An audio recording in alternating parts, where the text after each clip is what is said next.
Crises sensoriais e birras. É importante também eu comentar que a criança autista, ela é uma criança, antes de mais nada. E ela vai fazer birras? Vai.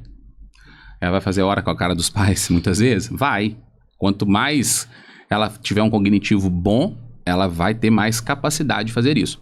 E aí vem mais um ensinamento para os pais, a questão, de novo, da informação. Porque eles têm que ter essa capacidade de diferenciar a birra de crise sensorial. E aí vai aqui algumas dicas. Crise sensorial, primeiramente, ela não tem um motivo aparente. As crises sensoriais, elas são desencadeadas por shopping, barulho, né? Muita gente. Luzes, barulho, muitas tem pessoas falando ali. Exatamente. Então a crise sensorial, para um pai que não está, né, bem orientado, aparentemente não tem um motivo. As birras têm um motivo. Geralmente o que está por trás da birra é a criança que quer algum objetivo, ela quer chamar atenção, ela quer ganhar alguma coisa. E quando você tem uma crise sensorial, você realmente tem que ser empático, paciente, que você tem que tirar a criança daquele estímulo e acalentar. E a birra, e nesse momento da crise sensorial, geralmente ela é mais demorada, né? Porque não adianta você dar alguma coisa para a criança, né? Ela tem que tentar ser retirada daquele estímulo, se sentir segura, porque aí sim a crise sensorial vai ser aliviada. E a birra, na hora que você dá o que a criança quer, cessa imediatamente, né? E são essas dicas que realmente a ideia é, quando a criança estiver diante de uma crise sensorial, você tem que tentar sempre ser empático, paciente, que não vai adiantar você tentar convencê-la de, né, que aquilo ali está errado, por exemplo, né? O constrangimento dos pais. Já a birra, que também pode trazer um grande constrangimento, os pais têm que ser realmente mais firmes, porque, claro, com orientação de um psicólogo, né, trabalhando muito mais com reforço positivo, mas as condutas são bem diferentes. E aí, de novo, a informação é o que faz diferenciar as duas questões. E esse pai que fez, né, esse ato heróico, ele sabe, ele entende. E ele entende o que o filho dele está passando. Ele está informado, né? E hoje também, é uma questão que eu quero trazer aqui, que vocês, pais, vocês têm que respeitar os limites da criança. Poxa, eu não sei se essa criança já passou por essa questão do shopping de outras vezes, mas eu pergunto, para que então que ela tem que ir para o shopping? Mas você não acha que aí vai... Se uma criança tem várias crises sensoriais, tipo assim, se é uma criança muito... Como é que eu vou falar? Sensível? Hipersensível.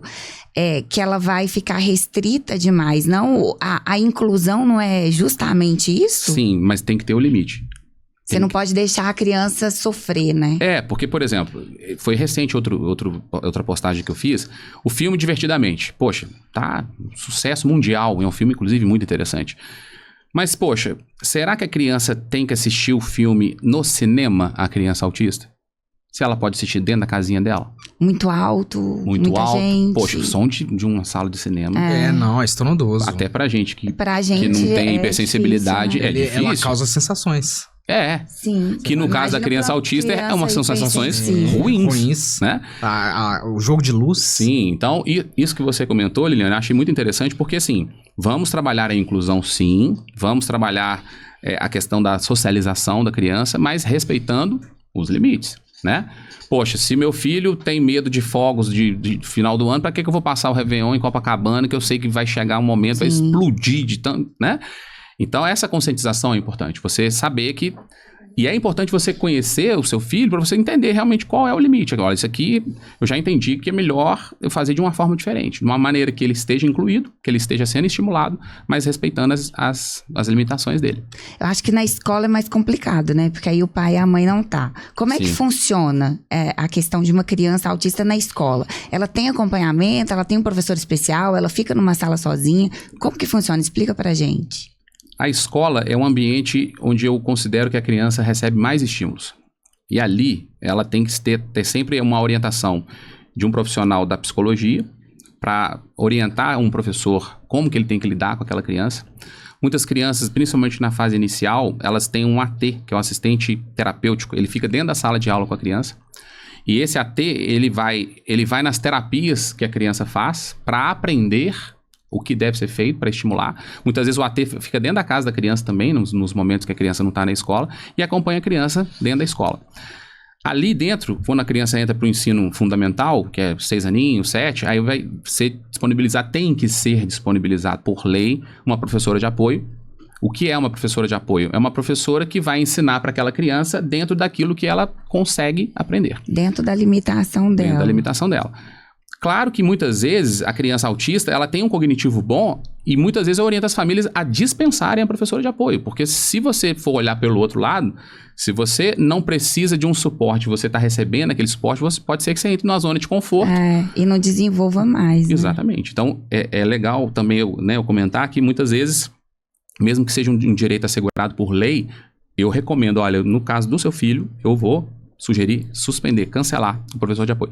E muitas vezes eles mesmos, o adolescente principalmente, olha, eu fico com vergonha dela ficar do meu lado, a professora de apoio. Então eu prefiro não ter. Adolescente deve ser mais complicado. Complexo, sim. Né?